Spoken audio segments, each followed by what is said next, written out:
In this video I want to tell you some tips that everyone should know to improve faster in breaking. Some of them can be applied also in other sports, other disciplines or other aspects of life. If you will need more help, check out the coaching plans I offer, link in the description, or check out the PDF guides I made about the windmill, the swipe, the flare and the air flare, or even the video courses I made. The first and most important thing probably that I always repeat, but I still need to keep repeating it because it's really important, and even if I say it a lot, I see a lot of people still don't do that, even people that follow me, so I still repeat it. Don't rush and learn the basics first. This is extremely important. Many people want to learn hard skills very fast. Of course, everyone want to learn fast, yeah? But actually you're gonna learn way faster if you focus on the basics first. I know it may seem longer because it's like, oh, I tell you to learn how to run, but you teach me how to walk. But if you don't learn how to walk, then being able to learn how to run is gonna be so hard. Maybe you will never learn how to run because you never learn how to walk first. So if your goal is learning how to run and you don't know how to walk, first I'm going to teach you how to walk, right? Or maybe I'm going to teach you also how to hop. Or maybe I'm going to teach you how to walk backwards. I'm going to teach you different skills, different techniques or variations, let's say, of walking in order to get more comfortable and in order to get more body awareness and control to be able to learn how to run very easily and smoothly. It may seem that it takes longer in this way, but actually it's going to take way shorter time because learning the basics is very fast. You can learn the basic much quicker than learning a very advanced move. And if you keep just trying this advanced move, it can take up to years or even maybe never. But if you focus on the basics, on all the small tasks first, and if you master them properly, the progress will be much faster because you're gonna learn these basics in maybe just 1 week or maybe just even 1 day or a few days, and then other basics in other 1 week, and then you will have all the tools and learning the goal move that you wanna reach. Let's say it can be a flare, it can be a windmill, it can be an air flare, it can be anything actually. It's gonna be so smooth and much faster than just if you keep drilling that move and you will always fail, always fail, always fail. So you can also apply this concept. If you're practicing now a move that seems too hard for you and you still practice it since long time and you cannot do, probably you need to do one step back and don't practice the move anymore, but practice some basics that you never learned about this move. This is also about controlling our own personality, like controlling our ego, calm down a little bit, don't rush too much in things, being patient, be consistent. So this tip in itself collects a lot of tips. It's very important. That's why it's very important, maybe the most important thing. And it's gonna be always number one for me. Second thing, a little bit similar, but also a little bit different. Learn things you don't care about. Why that? I see many b-boys, they only want to focus on one thing. For example, they only want to focus on footworks, they only want to focus on power moves. Let's say you want to only focus on power moves, you don't focus on any footwork. But if you learn some footworks, it's still going to help you a lot for power moves. Or, for example, if you only focus on footworks and you never practice some power moves, you're missing on something. And if you learn some power moves, this power move can even make your footwork better. You will be able to make your footwork more powerful and more dynamic. Same thing as the opposite thing. So, for example, you're learning flares, but you don't know how to do a one-step, or you don't know how to do a six-step. Maybe learning a very dynamic six-step or very dynamic one-step or helicopter or whatever, even other footworks, can help you improve your flare even more. So sometimes you should be humble also in that. Try to be more open-minded and try to learn things that you don't really care about just to have more tools, you know? You shouldn't think about a specific category of movements like, oh, I just don't like these movements, I don't want to do. No, think about movements as tools. So maybe you don't like six-step, okay? But six-step can be a very good tool to learn many other footworks, many other even power moves, or maybe transitions. It can give you more ideas, especially if it's about easy moves, because it's not a big time investment, right? Learning very basic things is very fast, and you can build a lot of tools that can be very useful in the future for very little amount of energy and effort and time. So this was my second tip. Third tip, focus on your body shape in general. Some people are born with more flexibility, some people are very strong but they are not flexible. Some people are a little bit a mix of both things, or some people can have very specific strengths. For example, they can be very flexible on their legs and they can be able to do splits, but their shoulders are very inflexible. So there's never like a general case. Many times a person asks me, how long does it take to learn a flare, for example? But it's so hard to reply this question, it's so subjective because each one of us is different. And then they ask me, but on average, how long does it take?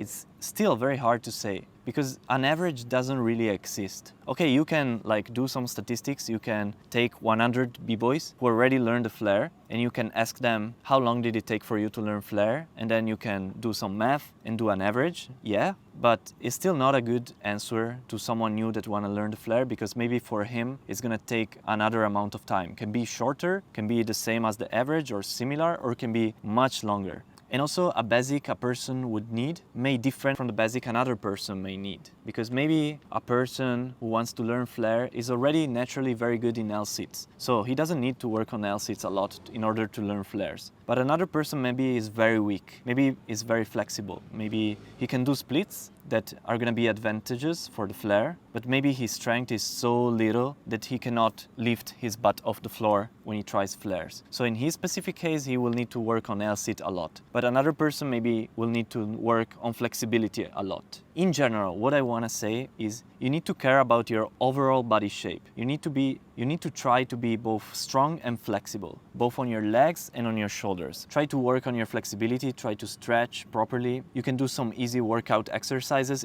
especially if you're not strong enough. Maybe not everyone needs to do a workout after a breaking session, but some people really need it because they are not strong enough. So they need to do some push-ups, for example, or they need to do some L-sit, or they need to stretch a lot because they are not flexible enough. So you should become very self-conscious about your body. You should find out what you are missing, if it's flexibility, if it's strength, and if it's flexibility, what kind of flexibility are you missing? Is it legs flexibility? Is it the split? Is it the pancake? Is it the butterfly stretch? Is it the shoulders? And shoulders can be also a different type of flexibility. It can be shoulder flexion, so flexibility of the shoulder in this way. It can be shoulder extension, flexibility of the shoulder in this way. It can be external rotation of the shoulder, so being able to turn the shoulder in this way. That is going to be very useful for air chairs, for example, or for inverts. So you need to kind of know yourself, know your body, and keep working what you're strong at, of course, but also work on what you're weak at. Because if you're never going to work on your weaknesses, you're never going to improve that fast. Many people just work on the strongest part. Of course, you can even improve by doing that, yeah. But if you are a little bit more humble and if you also practice the things that you are not good at, the progress will be much faster. You should always try to find a good balance and focus on the big picture. Very important tip, if you really want to take your breaking to the next level, training or breaking in general should become your lifestyle.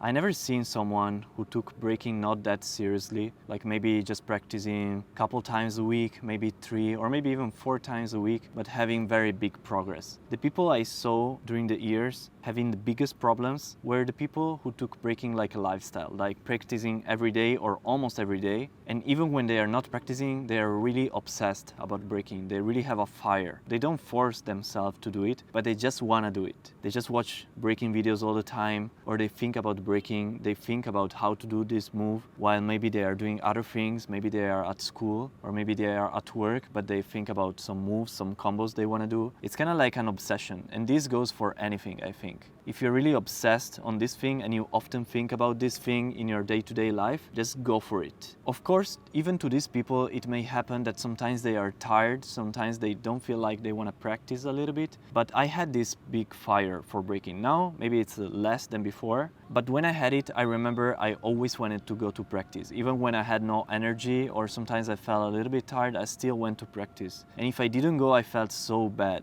But actually, I think almost never happened that I didn't go. I always went to practice. And I would find excuses to not do other things in order to be able to practice. Practicing was like my #1 priority. If it's not your #1 priority, you can still improve, of course. You can still be professional, actually. There are many people who have another priority. Maybe they have a full-time job or they need to study a lot. They go to school for many hours, but they still become so good. But maybe it's because they still think about breaking a lot, like I told you before.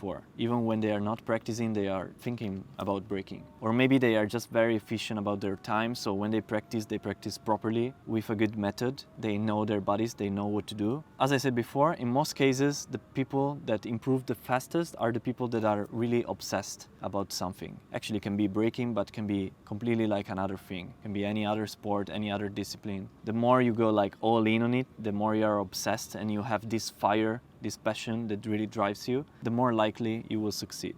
Of course, this is not really a tip because it's something that should come spontaneously. You cannot force someone to build a passion. It's something that you don't have or something that you have, but the only thing that I can tell you is that if you feel like you have this passion, try to go for it. If you don't have it, you can still become very good. You can even become professional, but you need to be very efficient and very smart in the way you practice. Otherwise, it's going to be very tough. Instead, if you have this fire, this passion, this desire, this obsession, everything is going to go smoother. You're just going to progress very fast because you're always willing to practice. You're going to go to practice every day. If you have some injuries, then you're going to find a way to practice other things. So you still need to be smart, but everything is going to come easier. Last tip that I want to give you is focus on combos. So many b-boys, so many biggers focus on one single move at a time. So for example, they want to learn the windmill and they focus only on windmill. They want to learn the flare, they only focus on flare. They want to improve their footworks, they only focus on that specific footwork. In this way, yeah, you can improve, of course, but if you focus on combining multiple things that you want to improve on, the progress will be much faster.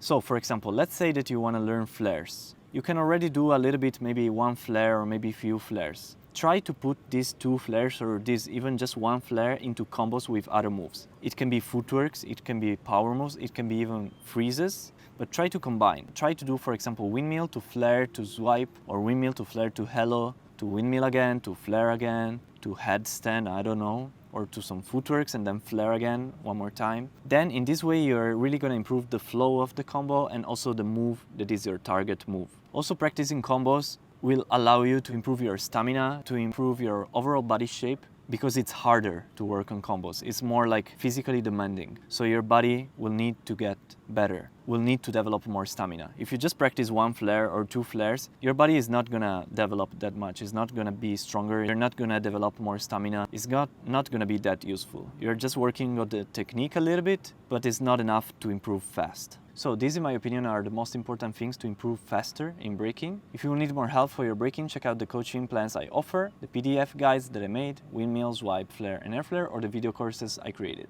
And see you next time with a new video. Yo, ninjas!